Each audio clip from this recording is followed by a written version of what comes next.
because I know other business owners will want to join us. So I provide actionable strategies.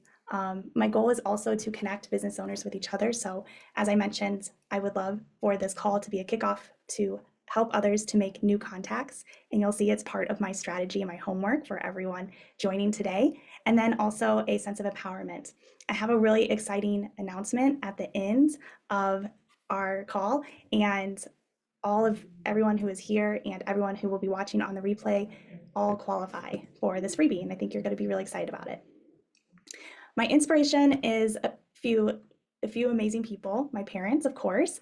I grew up watching both of my parents build businesses, and these were not the polished corporate style businesses. They were a bit chaotic. Even though they were very successful, I felt like every time I was watching my parents work or helping them with their businesses, everything seemed to be a little chaotic and spur of the moment. So my thought was, is there a better way? Is it, oh, hello, you joined. Great to see your face. My thought was, is there a better way? And had this thought in kind of the back of my head when I entered into the corporate world. I joined corporate marketing for around 10 years ago, and I ran marketing campaigns for a dozen of the world's most recognizable brands. So think McDonald's, Procter & Gamble, the Cheesecake Factory, all the big brands that we know and love. And I really took this time to study, how did they market their business? What did they create in terms of their operating systems? How are they keeping track of things? How are they not getting overwhelmed? And what I learned was that there is a system to everything that they are doing, and it's easily transferable to small business owners. So once we understand it, we can execute. And so that's my whole thought process around my entire business. So when I left the corporate world, I left to provide the same level of knowledge to small business owners, knowing that I have that drive as well in me, and it's a really fun place to be when you own your own business. So one of the biggest impacts in terms of marketing and on a marketing plan is seasonality. And this may be something that you've thought of in your business, maybe not, but for me, it was something that kind of took me a little bit by surprise. Running a marketing business, I knew that there was seasonality in the agency world, but I didn't really think of it in context of my own business when I got started. So that made me feel a little embarrassed. And it also made me feel a little ashamed when I was experiencing the fluctuations that would come with my business. I felt like I was a little bit on a roller coaster, and I was looking for that predictability. And what I realized was there was a season to my business, and I realized that I was able to predict it. So it made me feel so much more empowered and in control once I realized this. And seasonality was at the core of everything. And of course, that makes sense because having worked on other marketing campaigns in the past, we always would plan around seasonality. And that was always one of the first questions I asked was, what is the pattern of your business in terms of sales flow, in terms of when people are interested in you, and what is the regular pattern that we can plan for? Common causes, and I know that you make beautiful candles, and so I'm sure that you are already ahead of the game in terms of thinking about the season. And I'm excited to talk to you about your business because there's a lot of fun that we can have with the seasonal aspects. But weather, holidays, events, tourism, all of these have an impact. And also, I think sometimes we only think of seasonality in the slowdown periods, but the holidays are one of those periods where a lot of business ramps up. We're always thinking about like a Black Friday sale, such and so forth. So that's a time period where the seasonality is affecting the volume of business. And so getting out ahead of that can really save us a lot of headache in the end and that feeling of scrambling. Like I said before, we want to try and avoid that if we can. So some impacts on seasonality to look for as you are going through your yearly business. Cash flow, it may fluctuate up and down. You may have plans for staffing that change. So one thing I love in a small business is if we know there's going to be a period where there's a ton of volume coming in, it may make sense to hire someone temporarily, even if it's a VA. Maybe you plug into a VA just to help you with emails or order tracking, just anything that you could get off your plate so that you are better equipped to serve your customers. That's one piece I think we always kind of forget about, and then we get caught up in a lurch. Also, inventory management. This is also something to plan for ahead of time, especially with seasonal demand. If it's high, we want to start working out ahead of time. I don't know if do you make your candles yourself? You do? Yeah, so I bet you are already starting to think of how many candles do I need to make now in order to prepare me for Christmas? Or at least you're going to start. And I think that it's amazing what we can do from a marketing perspective to really prime our audiences as well. So if we know that certain dips in our revenue are going to be happening, say like if the summer is a slow season, there are a ton of ways that we can get out ahead of that just by priming and creating different occasions for our audience. That's what we're going to talk about for the rest of the presentation. Are there any questions so far? You're good? Okay, amazing. So how do we track seasonality and what does it teach us? It teaches us that we can market differently, we can plan for the seasons, and it allows for us also to keep notes on our consumer. So what you want to start doing is understand what are they saying to you. So for example, if you're receiving a lot of objections in your business, what are the reasons why people are objecting? What are their complaints that they're talking about in terms of your category? And what do you notice they are saying? Because one of the things we can do is utilize their words in our marketing to help drive our campaigns. Knowing when seasonality happens allows for us to also plan and diversify our products or services to fit that time period. So for example, if we know someone's not going to be very engaged, perhaps they are going to be traveling during the summertime. They don't want to dedicate a lot of time to their studies, but they want to dedicate a little bit of time. That might be helpful to know, okay, what product can I give them that would be a mini version, perhaps, of my longer 20-week program. We can also plan for the cash flow. So if we are going to have a natural dip, let's try to make up for it in the months that are busy. So what are we doing in order to bolster our sales during those times, and then also plan for it accordingly in our balance sheet. One thing I always recommend, and this is not marketing related, but one thing I think is so helpful is just to track your revenue over time. So if you just have a simple Excel sheet and you write your numbers in every single month, what that does is allows for you to maybe see seasonality that you didn't expect. For example, February in my business is always the highest grossing month, and it has been for a long time. And when I think about the agency, that was also usually our highest grossing months as well. So you wouldn't think that normally, like, why is that? Well, there are reasons, like projects are starting and things like that, but that's a sneaky one that's not really tied to anything, and that's something that you can notice when you start to track. I don't know if you already do that in your business. A little bit, yeah. We always start maybe when we're like, oh no, what's going on in my business? So track the good months too.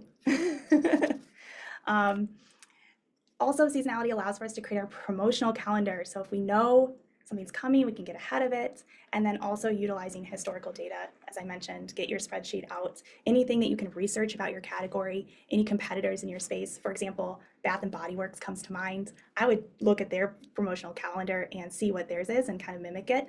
Because the one thing is, especially with sales are meant to be used for a reason, right? So they're either moving inventory or they're bolstering slow months. They're totally famous for those big semi-annual sales. And so there's a reason behind that, and you can use that to your advantage if you study their marketing patterns.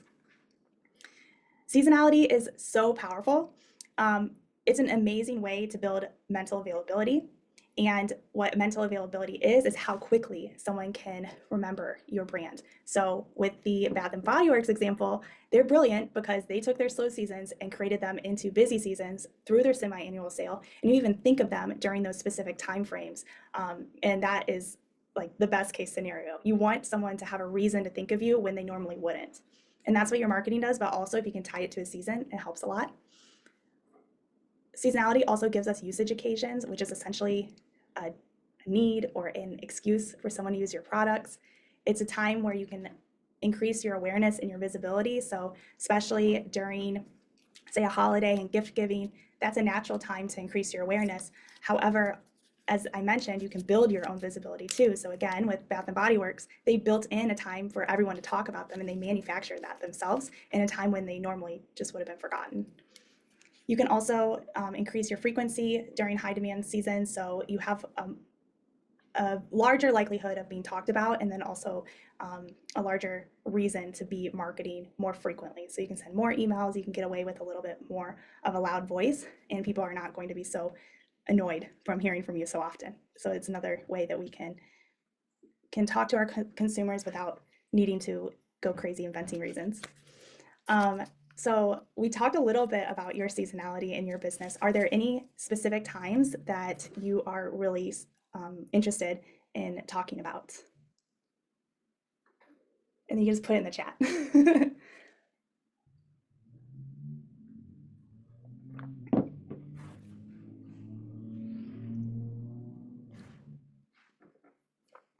And for everyone on a replay, take this time to just journal a little bit about the seasonality in your business. So what are natural patterns that you notice and that you see?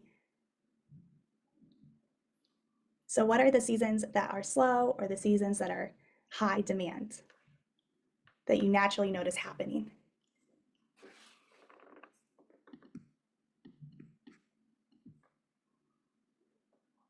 I bet. So spring is high and fall is high.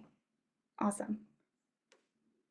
So the summer then, so we need to kind of troubleshoot for the summertime period and the winter, which I'm a little surprised about the winter. Why is that, do you think?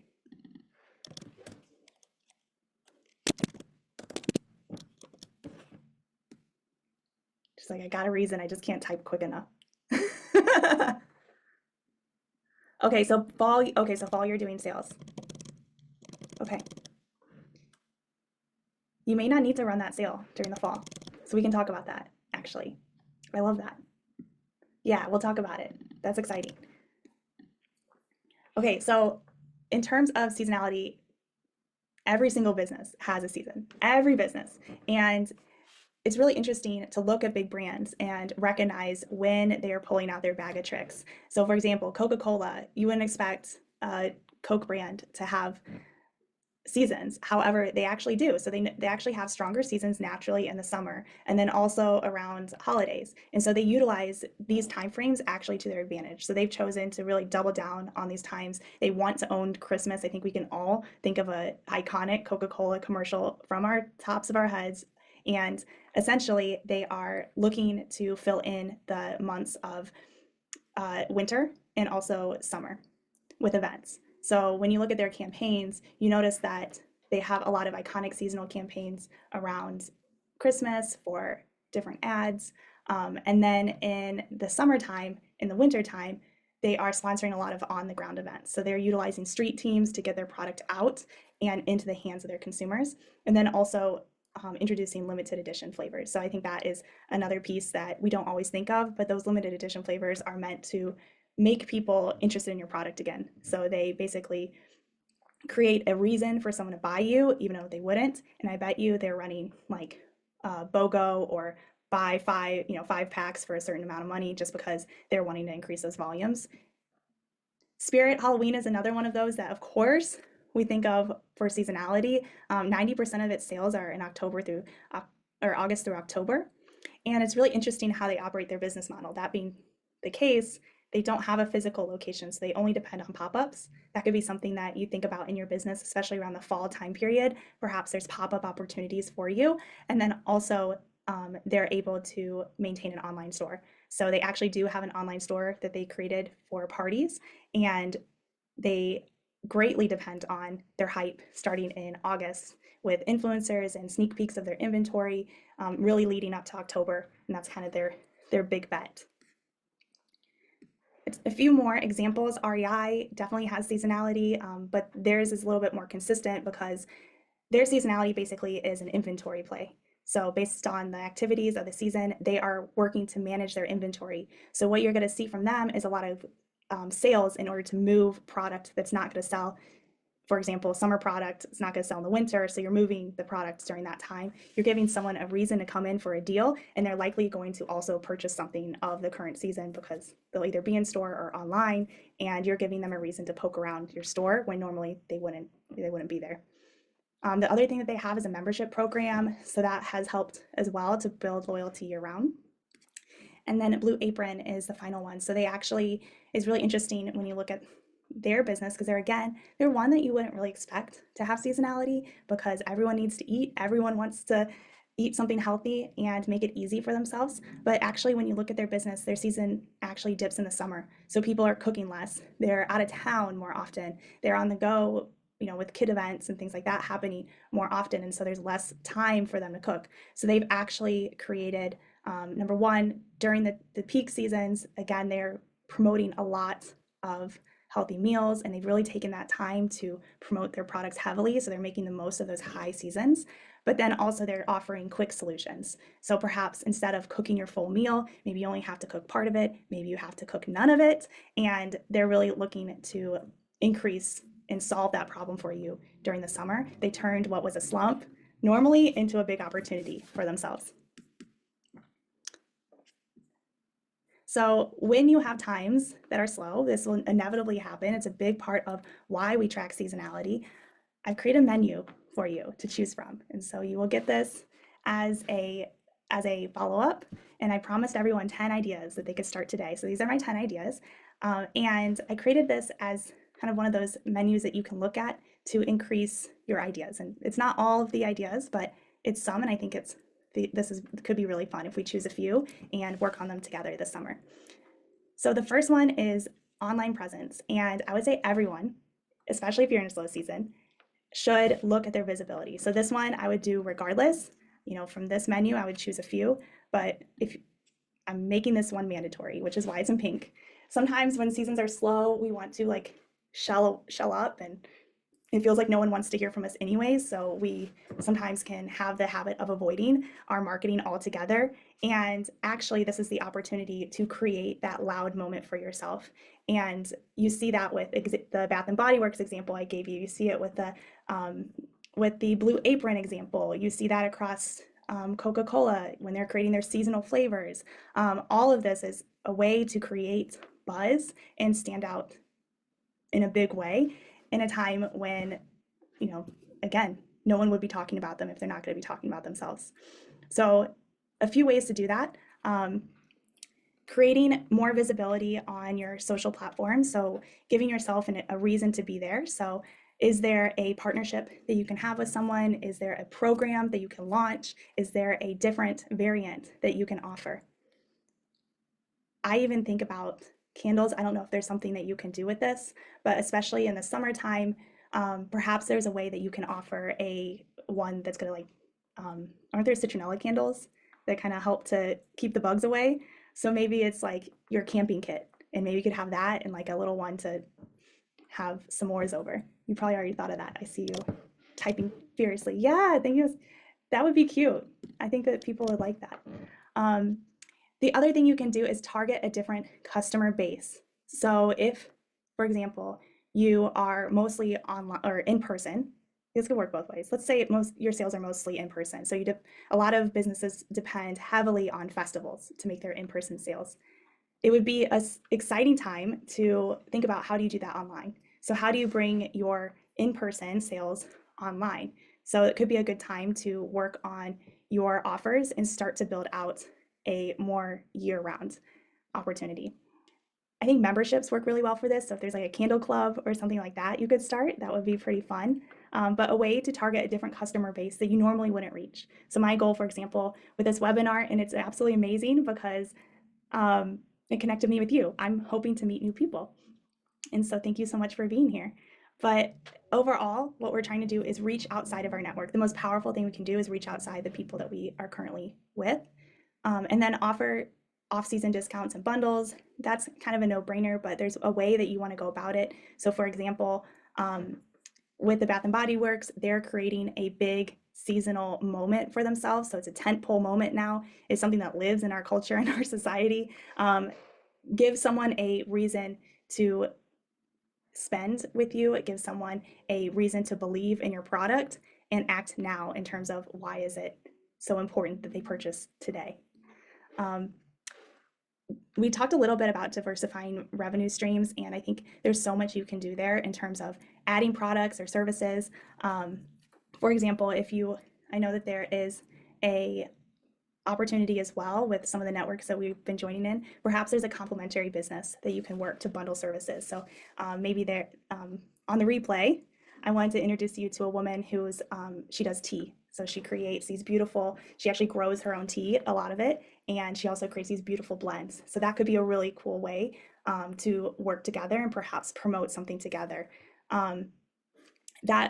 The reason why you would do that, yeah, I love tea too. The reason why you would do that is you want to create opportunities. Again, with tea, another idea I had was to create for travel. So a lot of people traveling, they're going to be getting colds and flus. And I've noticed that in myself too, because I've had to travel a lot recently. And every time I travel, I feel like I'm coming down with some sort of cold. The only thing that's been helping me is drinking hot tea on the plane. And so that's actually been a really great remedy for me. So I was thinking, oh, that would be a great herbal solution to someone's travel problems and create that need, create the awareness that this is a solution and start to offer it. So we have a lot more. I don't want to overwhelm you, but some additional other ideas are about creating partnerships. This is, I think, one of the most exciting ways to get outside your network. Sometimes we just want to take a breath. So I think that's something that we should consider too. Sometimes we don't always need to speed up during these slower seasons. Downtime can be used extremely strategically. Number one, sometimes it's nice just to rest and have a vacation ourselves. So planning your vacations during the time where you don't always need to be on is kind of nice from a business ownership standpoint. It could also be a great time to train yourself or your staff on something new, build up your marketing pipeline. I know that sometimes it can feel like a lot to build all the assets that we need, and it is. So having a few weeks to do that and really, plan can take a lot of burden off of you throughout the whole rest of the year. So I also want to acknowledge that we don't always have to be trying to rev ourselves up all the time. Sometimes it really is nice to take a moment to do some of those operational things or rest. Are there any questions? Is this getting the thoughts flowing for you? Are you getting some ideas? Awesome. A few more, another real life example. I think this is one of the most brilliant campaigns that I've seen to date. Are you familiar with Uggs? And when you think of Uggs, what do you think of?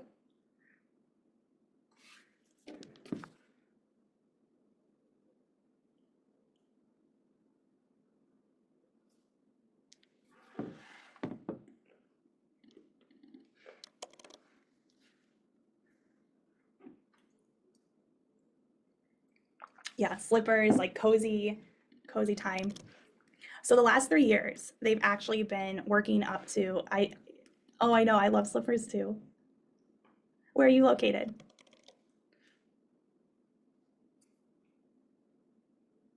Oh, good, we're close-ish. I'm in Phoenix, Arizona. So same climate. Like we don't get to wear our Uggs like we want to.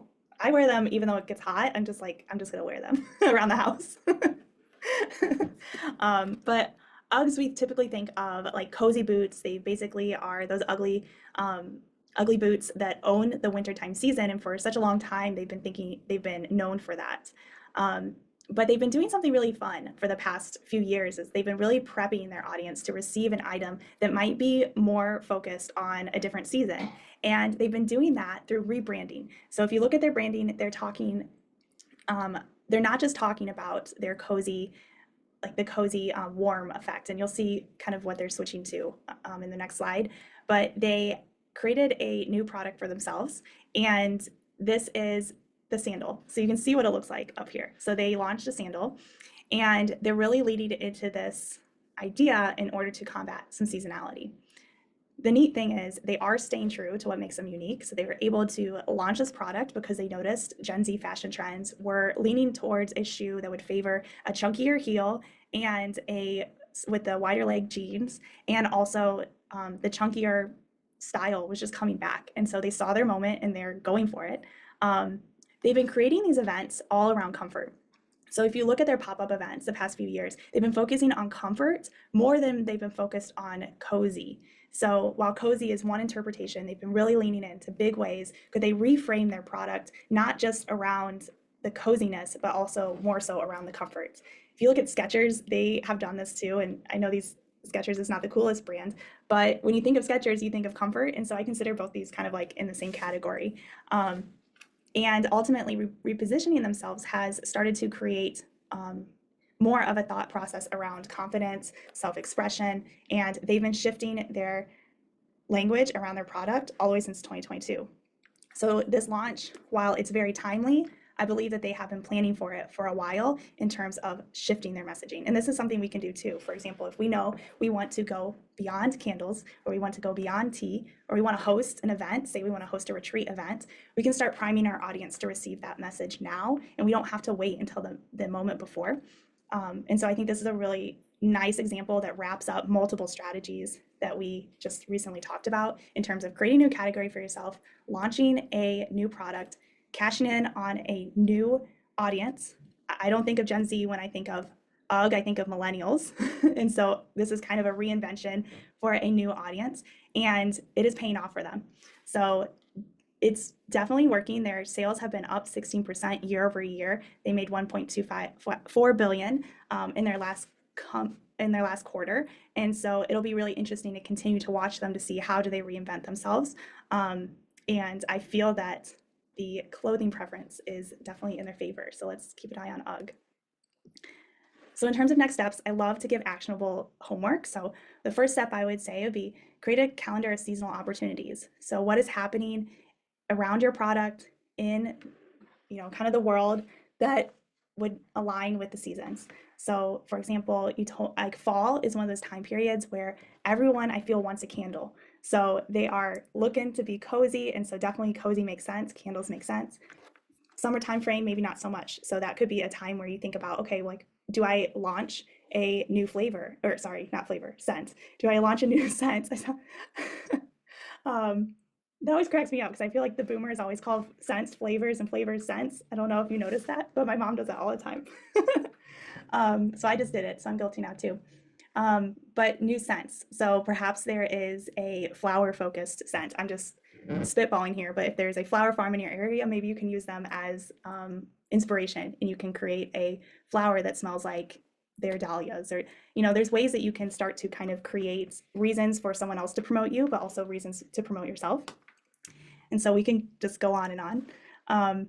I would choose one tactic. So in addition to creating visibility, because we're all going to be creating visibility and committing to that, what is one tactic that you want to focus on? And it doesn't necessarily have to be on this menu either. So if you think of one that would benefit you that's not on this menu, go for it. This is just to give some ideas for you.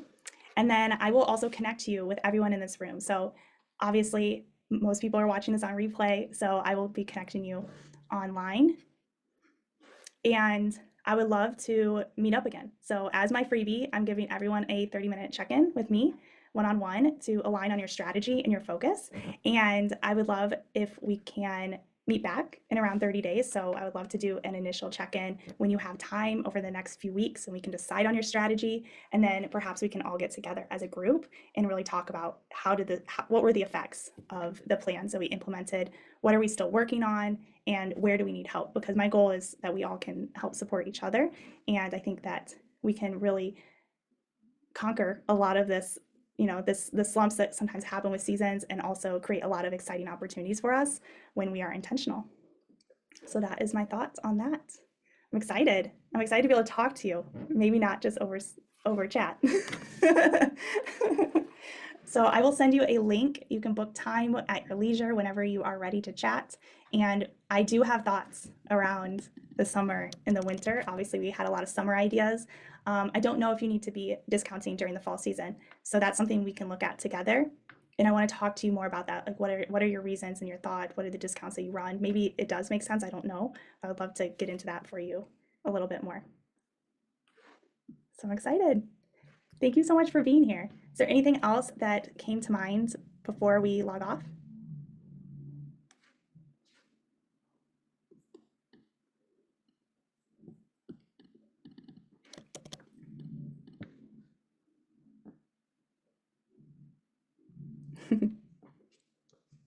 I see you typing.